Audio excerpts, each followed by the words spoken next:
எங்க அம்மா அப்பா வீட்ல தான் இருப்பேன், என்னால அங்க வர முடியாது. ஏய், நீ என் மேல இருக்க கோவத்துல பேசுற, உனக்கு அங்க செட் ஆகாது, புரிஞ்சுக்கோ. எனக்கு தெரியும், நீங்க வைங்க. இவன் அவனும் புருஷன் கூட சண்டை போட்டு இங்க வந்து உட்காந்துக்கிறான். சோத்துக்குள்ள பார் பாப்பா. மா, நான் இந்த வீட்லயே இருந்துக்கிறேம்மா. இது உன் வீடுமா, நீ இருமா. என்ன புருஷன் கூட சண்டை போட்டு வந்துட்டியா? ரொம்ப தப்புமா. சம்மந்தி வீட்டுக்காரங்கள நம்மள என்ன நினைப்பாங்க?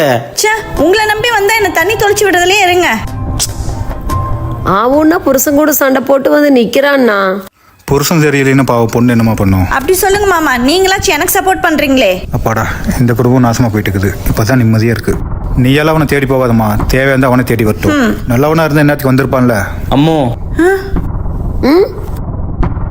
வா நம்ம வீட்டுக்கு போலாம். என்னால வர முடியாது, போங்க. இங்க பாருடி, நமக்குள்ள சண்டை வரும் தான், ஆனா என்னைக்குமே உன்னை நான் பாரமா நினைச்சதில்ல. நீ இந்த வீட்டுக்கு வந்தது கூட ஒரு கட்டத்துக்கு மேல இந்த வீட்டுல இருக்கவங்களுக்கு பாரமா தான் இருக்கும். நான் உன்னை சொல்ற ஞாபகம் வச்சுக்கோ, கட்டின புருஷன் கூட சண்டை வர்றது சகஜம். யாருமே நம்ம நல்லா இருக்கணும்னு நினைக்க மாட்டாங்க.